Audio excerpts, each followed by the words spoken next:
We may close the door.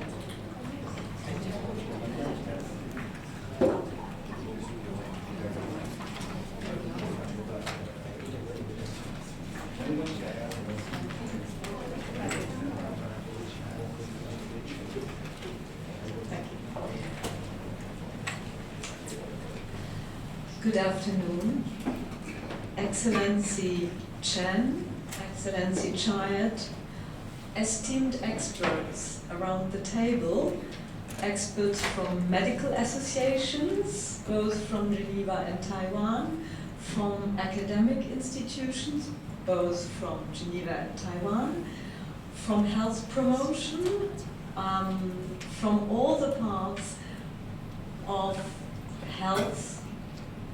Thank you for being here. And thank you also for the both persons, I think, from the media for being here and doing some coverage. Thank you. First of all, my very great thanks go to the organizing societies.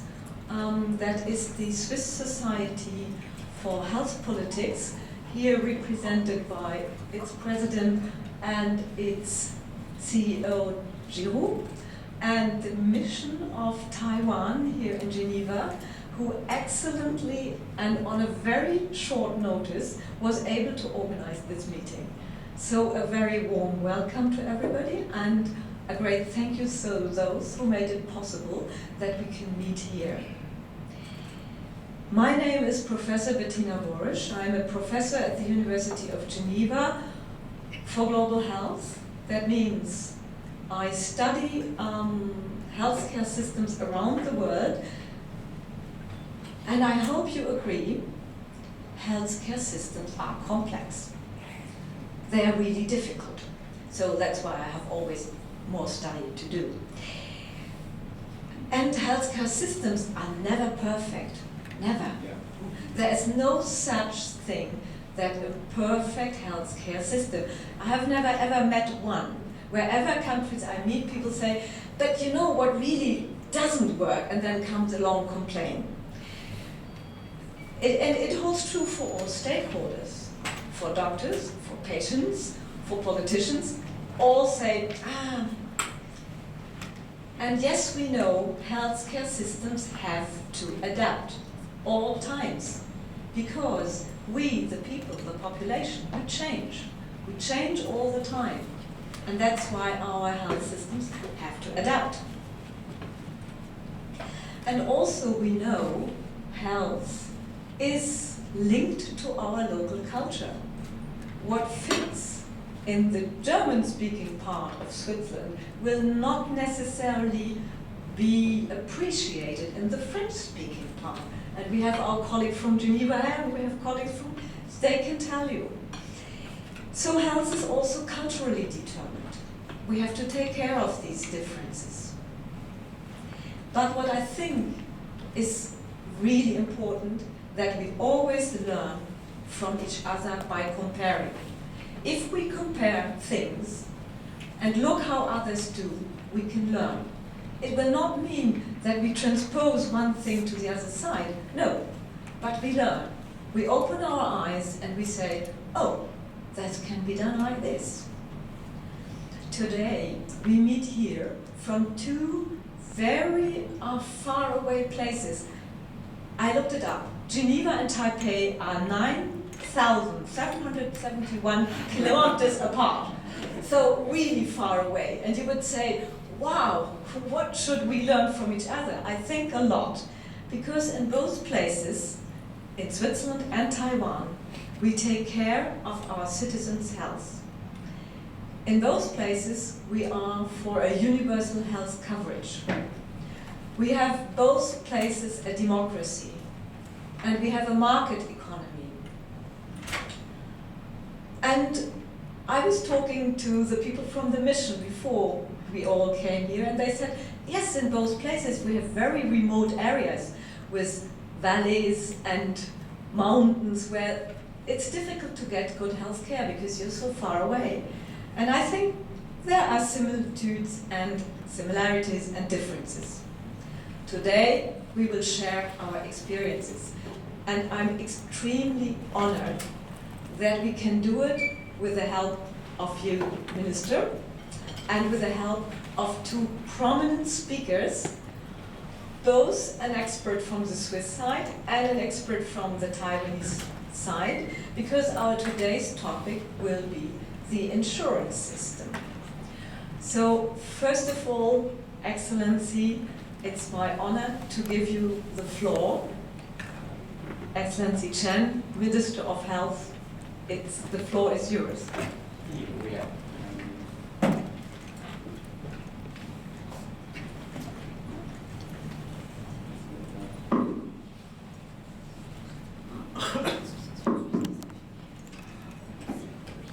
Thank you very much. Good afternoon, Professor Bettina Polish, right? Yes. And Mr. John from SWA, Stereo, other distinguished guests, and my colleagues from Taiwan. It is my great pleasure to have this opportunity to share our national health insurance system with you this afternoon. Taiwan implemented the national health insurance in 1995. It demonstrated our strong and steadfast commitment to the principle of health for all, which echoes particularly with the target declared by the World Health Organization that promotes universal health coverage. Our NHI is universal in its coverage, comprehensive in its benefit package, effective in its administration, and equitable in its financing. The premium contribution is affordable, and it gives people the freedom to choose the physicians and the facility they prefer. We are able to coordinate all efforts for the health of the people, avoid cost shifting and minimum costs. Because we adopted the single-payer system, the total health care expenditure accounts for only 6.2% of GDP. But we are able to provide health care for 100% of our citizens. It is really something we want to share with you this afternoon. I wish this seminar a great success, and we all will learn something new from our discussions. Thank you. Thank you very much.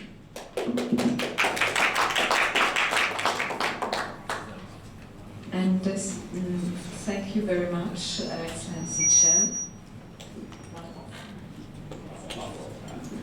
And it's now my pleasure to introduce le conseiller d'État Jean-François Steyert as our first speaker. He is an eminent specialist in health politics of Switzerland. He is one of those politicians who knows the French and the German part very well.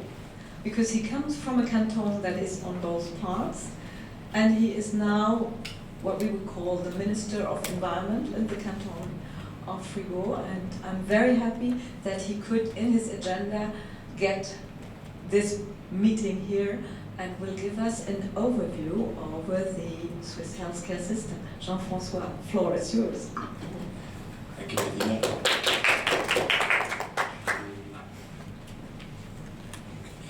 Your Excellency, dear ladies and gentlemen, I'm very happy to meet you here in Geneva and to try to tell you some words about the Swiss health system. I try to give you an approach in about 15 minutes and I will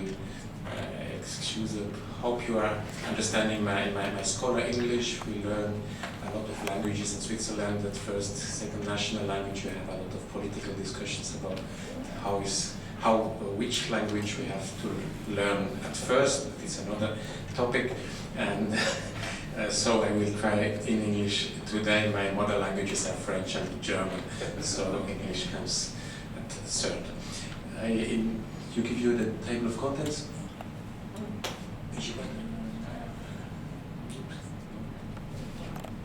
It's there. Okay, thank you. So I give you the sign. I didn't know. Sorry.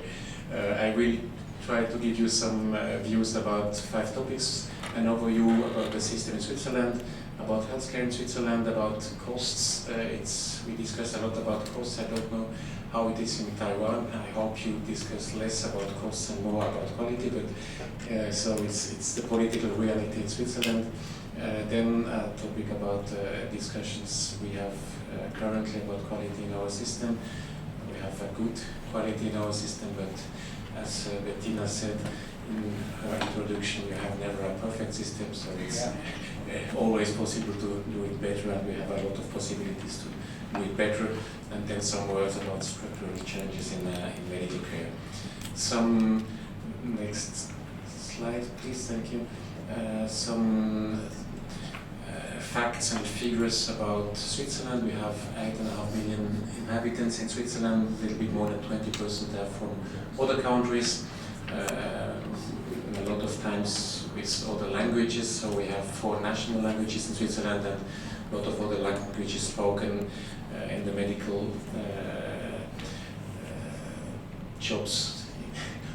Always we have a lot of discussions about how to understand. We discussed before the beginning of the meeting about how to do with different national language. If your physician speaks one language, another language, we discuss about quality. Quality is at first understand the patient.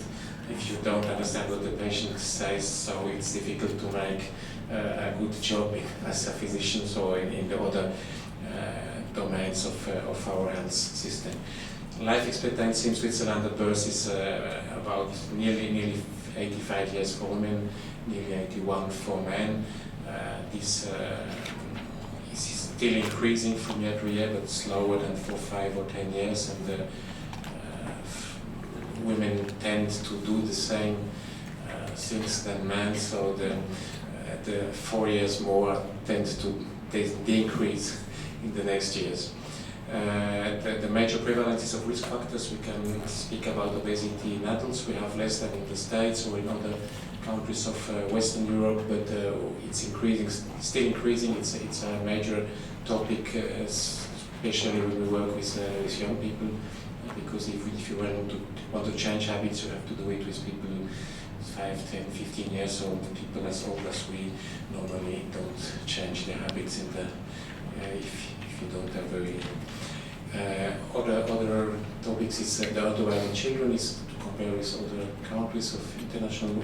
In an international way, we have less than 1%, and we have 26% people in Switzerland smoking. It's more or less stable. We have still the same percent of smokers when you look at young people. So our different campaigns did work in the last 15, 20 years. We had more than 80% of smokers in the 70s. It does increase, but currently it does not increase more. Prevalence of diseases. You see some facts, depressions, we have, when we compare Switzerland with other countries, we have a good economical situation, but it's not a warranty to have happy people. So we have more depressions than in other countries around Switzerland. In diabetes, we are about in the average of the European countries. It is the same for AIDS infections, where the different campaigns work, still work. Some little figures about age in Switzerland. You see at the left the different ages 100 years ago, and then in the middle of the last century and today. So you see with these three figures, I think must be the same in Taiwan or in other similar countries. We have a lot of people, very aged people. We had in 1950 about 4 working people for 1 people pension, and today we have about 2.5 people for 1 people working, 2.5 people working for 1 people pension. So it gives us a lot of difficulties, political discussions about age insurance, and even about costs in our health system for elderly. Some people say people becomes more and more old, so the system is more and more expensive. That's not true, because you have about in Switzerland 20 or 25% of more costs due to the age of the people, and between 70 and 80% are caused by other factors, especially medical progress, right and false medical progresses.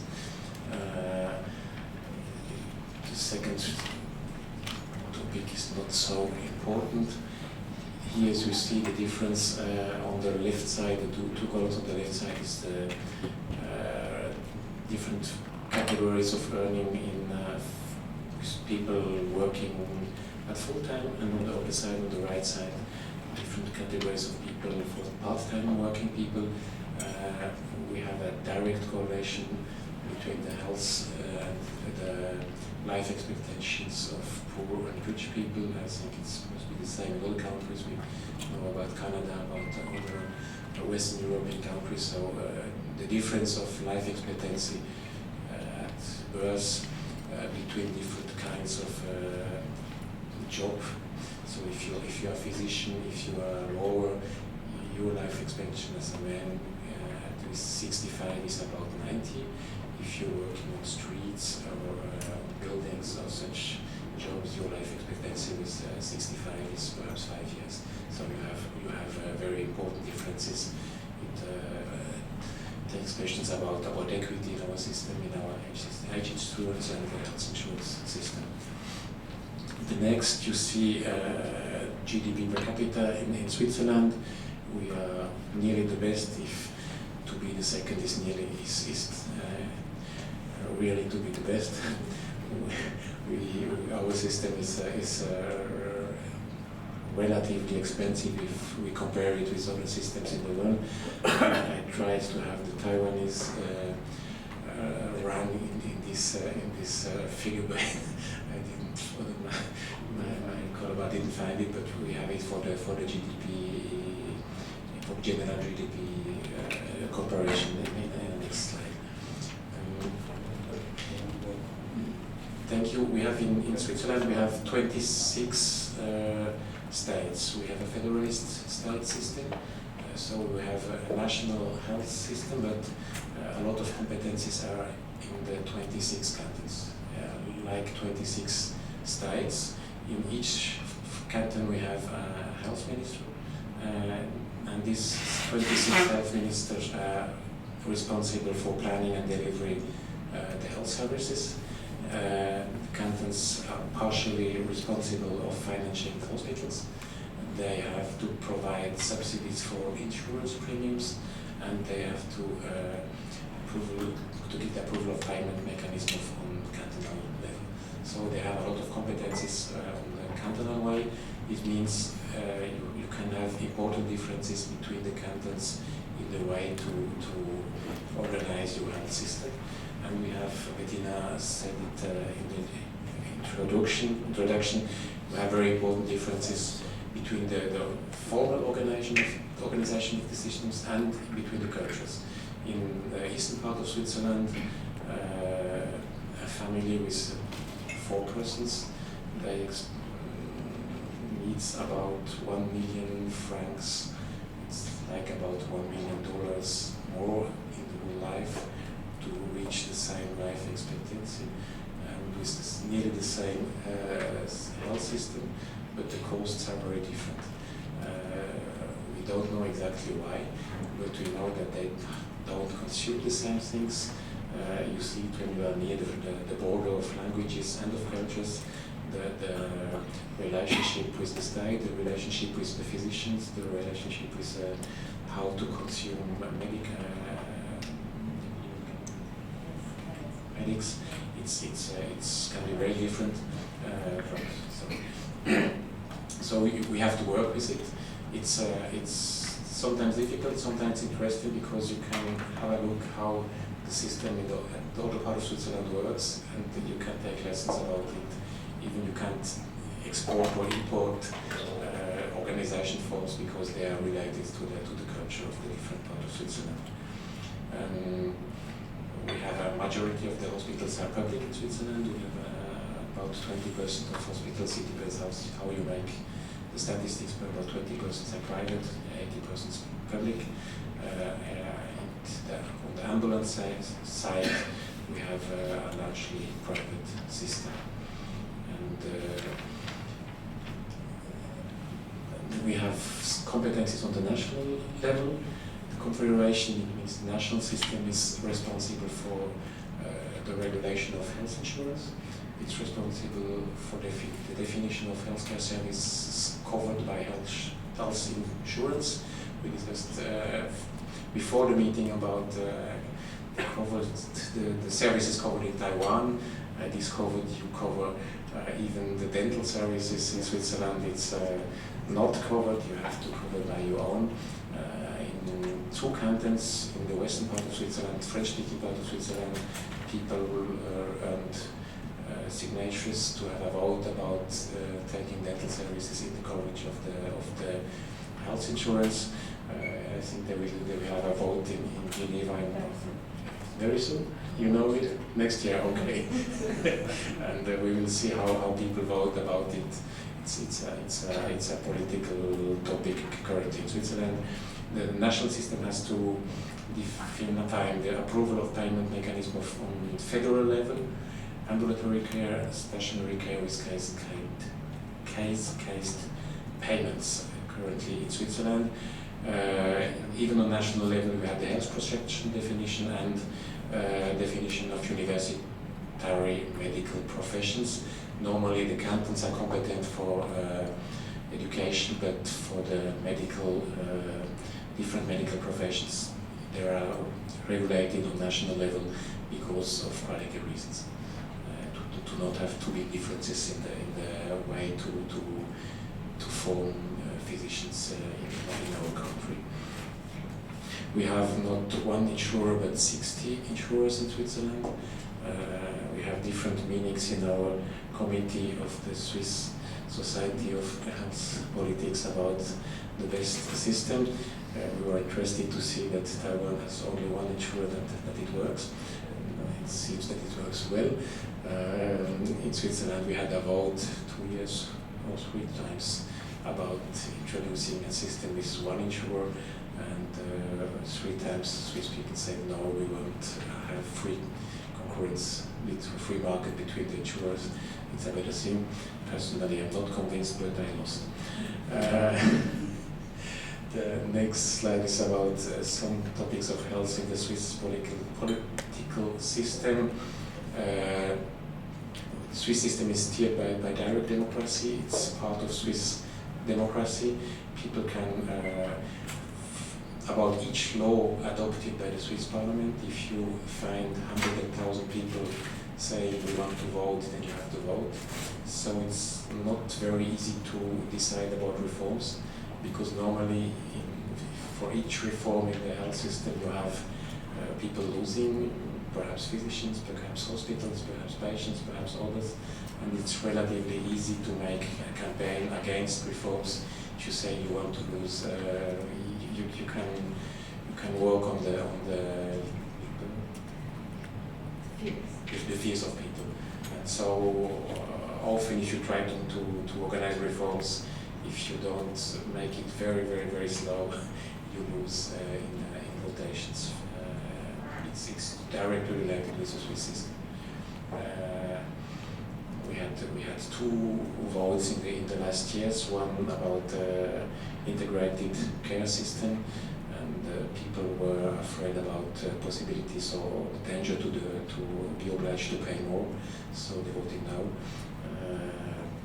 Physicians were the majority against the system because they was afraid about being steered by the insurers, be determined by the insurers. We have some tendencies in this way, especially in the eastern part of Switzerland. So you have some topics of the last years. Two very important things we have actually currently in the last 15 years we have between 10 and 11% of GDP, of the Swiss GDP for our health system, total health system, not only the insurance cover system. It's relatively, it increases but very, very slow. If we take the same increasing and we wait to reach the number, the part of the United States, we have to wait 150 years to reach the system of the United States. They have nearly reached 20% of GDP. We are nearly 11%. It takes the question. It is if you sell watches, if you produce machines, or if you do other kinds of economic topics. Normally, if you sell more, you are very happy. It's only one domain of our economic system in which you are not happy when you sell more from one year to the next. Is the health system. It's not normal because it's not absolutely a bad thing if you sell more and if the part on our GDP is higher. If you have more quality and more equity and more results with the money you spend, and that are the both more important thing we have to have a look. We have an equity problem in Switzerland. We have a capitation system with our primes. So if you earn 20,000 francs or if you earn 1 billion, you pay the same for your health insurance. It means if you earn not a lot, you have subsidies by the cantons, so you have to pay a lot. If you earn a lot, the 2, 3 first design of our system, they have the lowest primes of Europe. So somebody has to pay, and there are the middle classes in Switzerland. In Geneva, you have families paying 20% of what they earn for the health insurance. It's a lot. And there are no poor people. Absolute current people you meet in the streets, and it's a very high charge from the risk in a direct democratic system. If the middle classes pay too much or are convinced to pay too much for what they have. So you have a danger to have populist tendencies saying we have to cover less, more individual responsibility, and you make a downsizing of the health insurance system. It's why we try to decrease the charge of the middle classes currently in the Swiss Parliament. The other thing is efficiency. I think when I see the topics of Taiwan and the facts of Taiwan, you expend only the half of Swiss GDP part in Taiwan. Your life expectancy is nearly the same. I think Taiwanese people are nearly as happy as Swiss people when they die. So we have perhaps to have a look to Taiwan, how we work. At the next slide, we see the evolution of Swiss GDP health. Part of health cost in our total GDP. The last red sign is the comparison with the United States. Here you see a graphic. The gray line is the United States, the red line is Switzerland, and you see Switzerland is about like the other countries of Western Europe. Then on the next slide you see on the left side it's the private part on health expenses, and you see Swiss is before Mexico, before the United States. Privates pay more than 65% of the health system in Switzerland. So the individual responsibility, financial responsibility in our system is very high, and you reach probably a maximum that people are able to pay. So one of the topics is how to finance, or how to find an average between public and private financing of our health system. On the right side you see the private part increasing in the last 20 years in the financing of our system. On the next slide you see quality indicators. On the left side, development of the risk of hospital deaths by total and by diagnosis.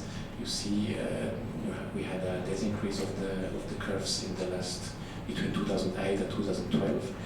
Different measures like that national level to reach this objective. For this. In the last 2-3 years it doesn't decrease, and it gives us questions about how to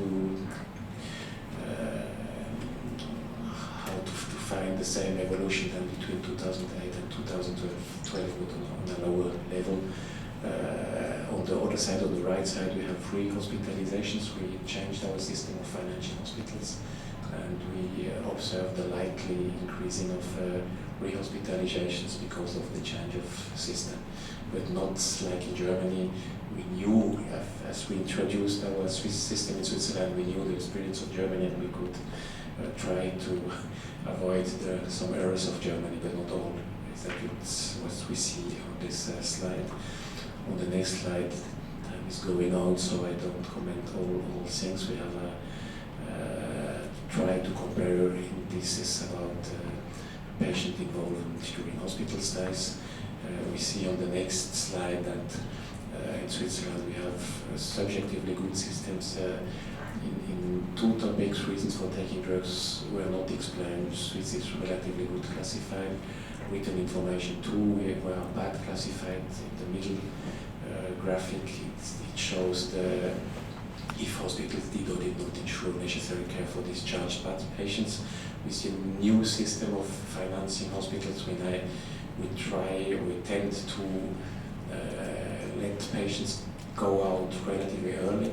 So we have to ensure that we have on the ambulance side sufficient health, that the health system must be sufficient after going out of the hospitals, and we have sometimes problems on these topics, what the graphic shows, the graphic in middle shows. Reasons of causes of death each year in Switzerland. We have flu, 37 people, it's not a lot, definitely.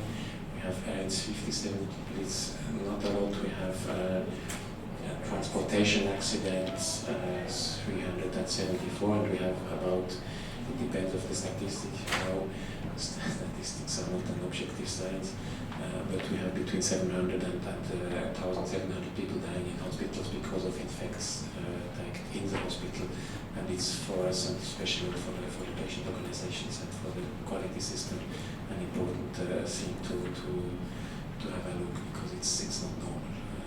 And we have some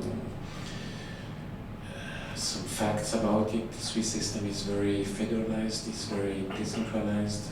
We have private actors with their own systems, statistic systems, so it's difficult for the state to have an overview on all numbers, to have good statistics about the whole system, and it's a reason to have more difficult to pilot the system.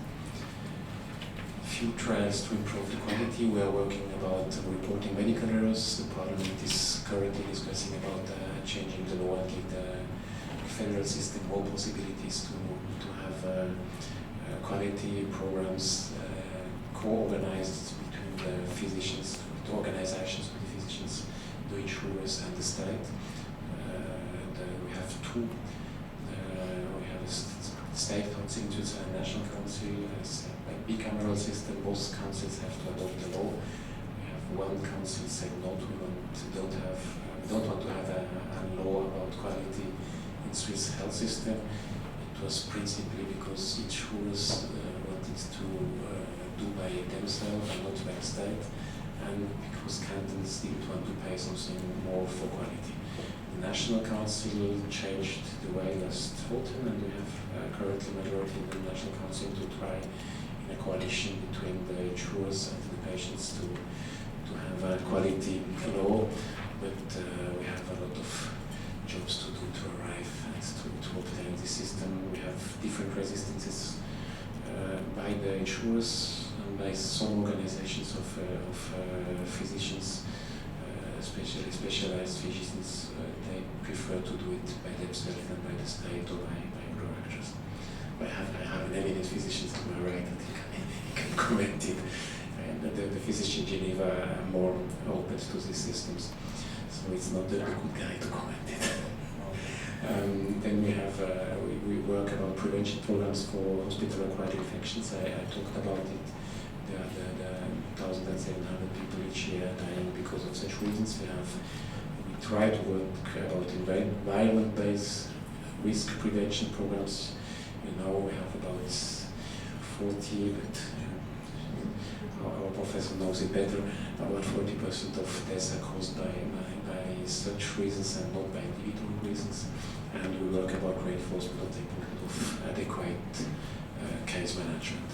Structural change here, you see some evolutions in the last years, number of beds per employee, number of days of care and hospitalizations. It's a consequence of discussions about cost in our system. I think we did it without losing quality. We did it with winning efficiency, but we reached the limit of this evolution when we don't want to attend to the quality of the system. Then other structural changes in medical care. We try to have a reinforcement of the patient's home as a place of care. It's a region of quality, it's a region of life quality too, and not only of costs.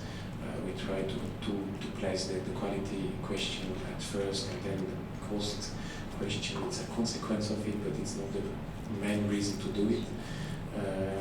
We work about out-of-hospital care for minor injuries. We work about reinforcement of intermediary structures, especially in the domain of demences. We have 1 of 3 people in Switzerland dying by dementia pathology, and between the moment you discover it and the moment you die, you have an average of 10 years.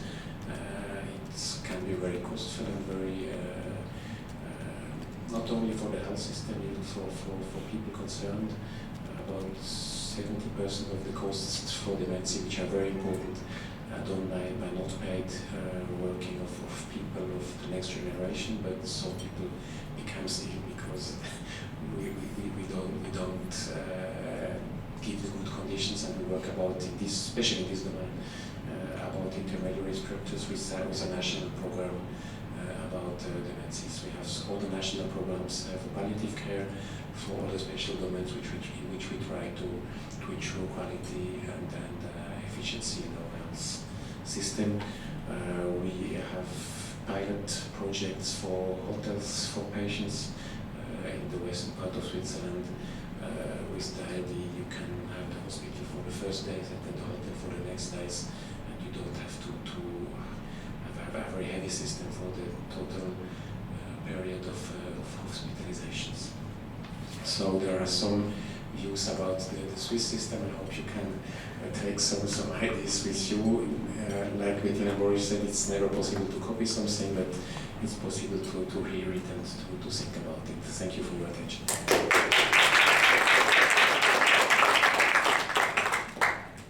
Thank you so much, Jean-François, for this very serious, honest presentation of the Swiss healthcare system in its actual presentation. And now, with no further ado, I would give the floor to Dr. Li, who is the director of the General National Health Insurance in Taiwan. So only one insurance company, but covering all instead of 16.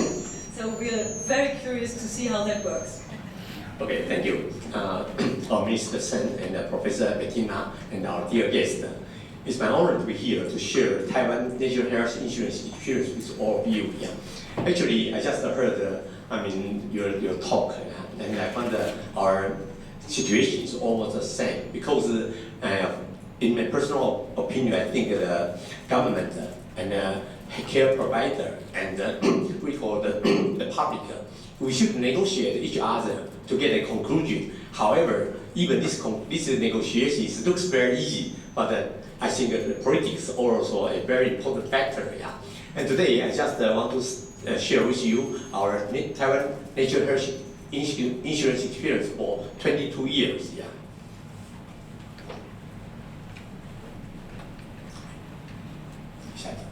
Actually, Taiwan is a small island, and Bettina just talked, is very far away from Sweden. However, the people there, yeah, it's just the same as the people in Sweden. We are all very nice and very kind and very energetic. And I just heard the life expectancy in Sweden. I think for the woman, the age is very similar. But for Taiwan men, yeah, the life expectancy is less compared to Sweden. Yeah. Because we are around 79 years old, but you is older than me. Yeah. And this time, for Taiwan, we came here to have the meeting, yeah. And even we got some frustrated situation, but we still do our best to share our experience with all of you. Next, please. Today, my talk is based on this 4 topic background of the Taiwan National Health Insurance. And I think the pitfall and the management strategies of Taiwan National Health Insurance finance is very important. We know for every physicians, they are very important in the system. However, in this era, money is money, so they care their salary. But for the public, they wish they can get very well medical care. However, they don't want to pay too much premium. So I think how can we get the balance is very important. And the last one, I want to tell you about my future aspects. Next. As you know, in Taiwan, in the beginning, we have the labor insurance, and then we have the government employee insurance, and we also have farmers insurance. So for this part, 3 parts, we have more than 50%. However, we still have around 43% of people, they don't have the insurance. And in the past, we don't have so many commercial insurance. Yeah. So during that era, our government tried to have the national health insurance. Yeah. In that situation, I think for most of the Taiwan people, they are very happy to have the medical care which is covered by our government. So you just told me that in Sweden, you have so many insurance systems, yeah, but it's not easy to put together. Just as Taiwan, we have a single payer system. Yeah. I think this is, the situation. In Taiwan, I think our medical professionals, they are very smart. Yeah. For example, our Mr. Chen, yeah, he already know we have to run this system and to put all the insurance system together. Yeah. However, we also found there are some defects because the premium is not enough. So we have the 2nd generation of NHI. And we know we also try to have the 3rd generation, but I personally think each system is almost the same. We should revise what's the defect of this 2nd generation system. So I'll let you know my idea. Yeah. Next. So you can see that it's very important that in Taiwan, more than 99% of the people, the Taiwan people and the legal residents, even they are foreigners, or they are prisoners, they are all covered by our NHI. And this is just a single payer. And a single payer means that it is covered by the government. So it's very authority and very powerful. And here we can see for the healthcare providers, yeah, it is more than 93% they have a contract with our NHI. In Taiwan, for each private clinic, if they don't have the contract with our NHI, it's not easy to survive. Because all the people in Taiwan, they are willing to go to the clinics, which have a contract with our NHI. In that way, they have to just pay less money. And here, even for some disadvantage, we also give them the good care. Yes. So you just mentioned that in Sweden, just as in Taiwan, we have some people that live in the mountain, or in Taiwan, we have some people that live in the offshore island. In this situation, we have the so-called integrated delivery system (IDS). This is, running by our medical center to support. So in that way, when medical center, regional hospital, they have they shift some medical service to this group of people. So in that way, we can say the Taiwan, our care reach out every corner. So the people in Taiwan, I think more or less, we know if they stay in the city, they can get the best medical care. However, even they live in the remote area, they still can get the qualified medical care. Next. So this way you can see in some remote area or some people that live in a mountain, and the traffic is not so convenient. However, we will be there and to give them the home care. This is me. Okay, next. So, and you can see the people in Taiwan, they have a very high certification to our people. But frankly speaking, the public, they are very satisfied. But where's money? So sometimes our medical professionals, they are more or less, they are very happy. So in my situation, as my background, since I came from a clinician, I know how to handle, and I wish our medical professional, they will be satisfied to our NHI. Next. And in Taiwan, in past, if some people, they don't have money to pay the premium, in that situation, their national health insurance card was lost. And our president last year, he said that we should cancel this policy. So we unlocked some people, unlocked the NHI card. So in that way, in Taiwan, every people, even they don't have money to pay premium, they still can go to the hospital. But for the last 10 years, if he has money, he has the income, he still have to pay the premium. But in this situation, so all people in Taiwan, they don't need to worry, they don't have money, they are scared to go to the hospital. All of them is fine. Next. Then we move to I think the financial status is very important. So you see, in Taiwan, in the beginning, our NHI revenues just this way, and now we increase the expenditure also increase.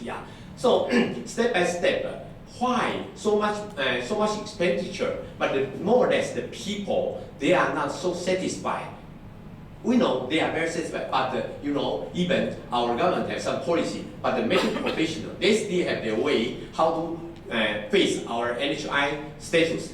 Next.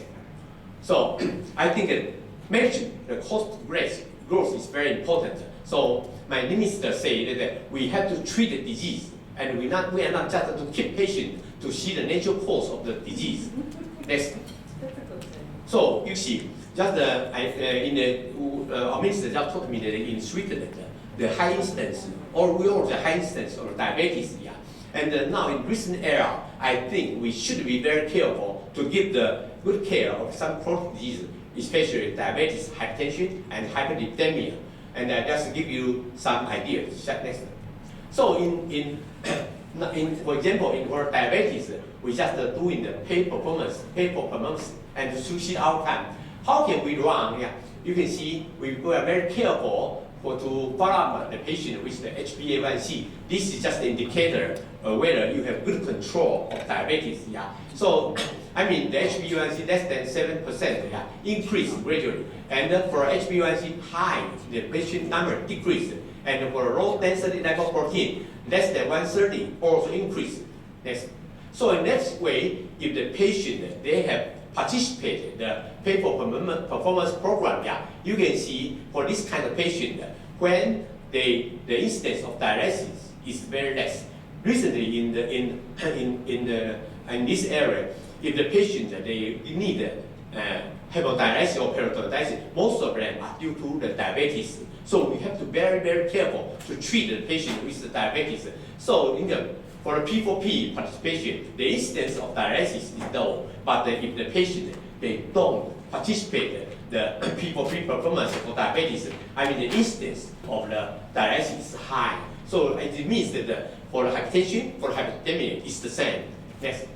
And next is that, in Taiwan, we have many patients, they got the hepatitis B or hepatitis C. In the Western country, maybe not so much, but in Taiwan, we think it's very important. And this is just one kind of public health idea, because for hepatitis C, maybe the clinical course, maybe 10 years or 15 years, then we will get the liver cirrhosis and hepatic failure. But for these 10 or 15 years, you just observe his clinical course. This is very dangerous. Next. So far we know if the patient they can accept a good treatment for hepatitis C, you see the survival rate is very good. If the patient they don't accept the interferon treatment, this one just observe the clinical course. Both of them have the very poor survival rate, and the p-value is very significant. So it means in Taiwan, if the patient they have the hepatitis B or hepatitis C, we should use effective antiviral agent. Next. So this one is that we have this is just the cost for some patients they get hepatitis B or hepatitis C, and that kind of drug is just like a placebo, not a real antiviral drug, because the antiviral drug is not so much. But we still have to pay a lot of money, and the patient number increase.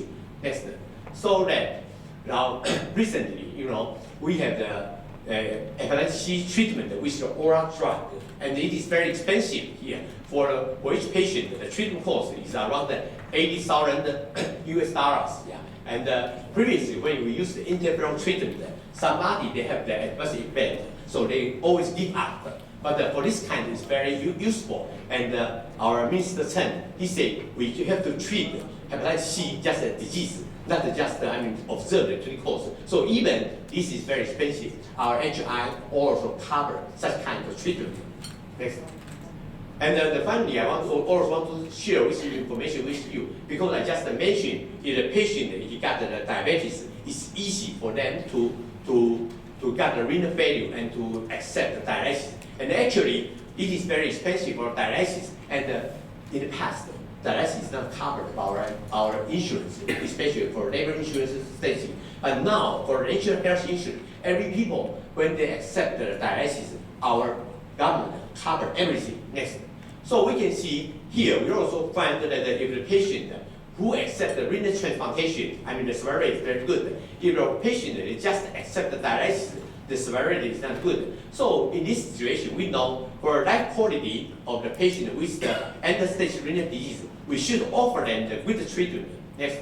So for the expenditure, you also can see this is the number of patients. If the patient they didn't accept the good treatment for diabetes or hypertension, more or less in the future, it's easy for them to get the chronic renal failure due to this kind of chronic disease.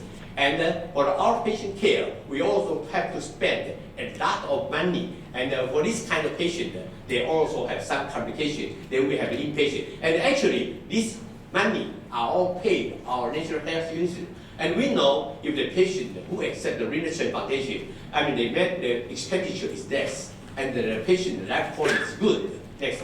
So for Taiwan, because actually we know even in the Western country it's the same. Some people they got the uremia, they went to China to accept the renal transplantation, and most of the organs get it from the donors. And in Taiwan, we just follow the declaration for September. This is also the declaration from WHO. We say if our patient go to China to accept the renal organs, they will be punished by criminal law. So in that situation, I think most of Taiwanese they go to China again. Next, and in Taiwan we have a regulation. It means that, for example, if I donate an organ to save other people, in the future, if my wife or my relative, they need organ transplantation, they get a priority to receive the cardiac organs. In this situation, I think that the increase of the cardiac donors is more. Next. And this one is that you just mentioned that because the cancer patient in Taiwan also increased a lot. However, the cost of the immunotherapy is very high. And however, for most of cancer patients, they think if they can get a little chance to survive, they wish to have this kind of treatment. Yeah. But now we think some patient maybe it's not useful, so we strongly promote the program of hospice, and the number increases gradually. Next. And finally, I want to share that now in our NHI, we are very active to run the medical crowd system. Yeah, just you mentioned that our Minister Chen, he's a dentist. Yeah, and the dental care is also supported by our NHI. And so you see, and each patient they go through the dental service, they have to receive the Chinese medicine, they get the rehabilitation care. They all can get information from the medical crowd system. Yeah. And recently, we solely focused on the results of the test and examination. We wish this information in the medical cloud. This is just a real time. And we also very careful about what we call the privacy. Yeah. So in this situation, we are running the reverse system of the Taiwan NHS medical care. And in each hospital, we can share many medical tests and examination. Next. So this is just for your reference that you see. Because NHI cover everything, you know, the drug, you have to just to pay $6 for payment. But for all laboratory tests, you don't need to pay any money. So for each hospital, maybe they repeat to do some tests.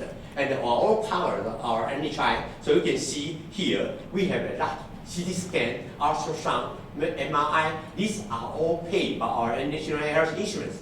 So I think for this, top 20 is spent a lot of money from the NHI, so we have the medical crowd system to let all medical professionals, they know you already perform this test, and it is necessary for you to repeat this test. Yeah. I think in this way it's easy for us to save money. Yes.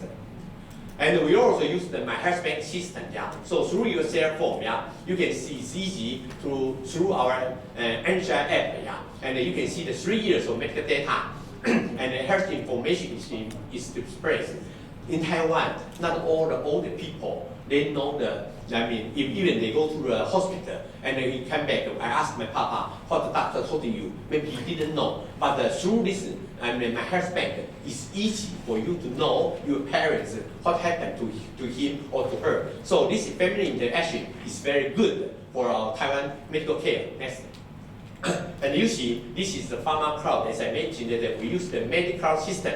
It is obviously we decrease, the repeated drug use. So I think this is very important for us to save some repeated drug use. Next. So finally, I say the conclusion that we Taiwan NHI, our mission and commitment, we wish to offer the best medical care for Taiwan people. And we know we should reform the NHI administrative work, yeah, to based on the service need from our medical professional. I saw if we want to have a good medical care for our people, I think our medical professional, their service is very important. Next. So since I'm a renal transplant surgeon, I know for most of the operation we have a team together. And I also believe that if we want to run a good NHI system, we should have a very good cooperation with our medical professional and our public. Next. And this is our NHI training program. I think in Swiss you are already very smart, but we also wish to share information, different training program with some people in the world. Next. Okay, this is Taipei 101. I wish all of you have the chance to visit Taiwan, and I believe our Minister Chen and me will welcome all of you to visit Taiwan. Thank you.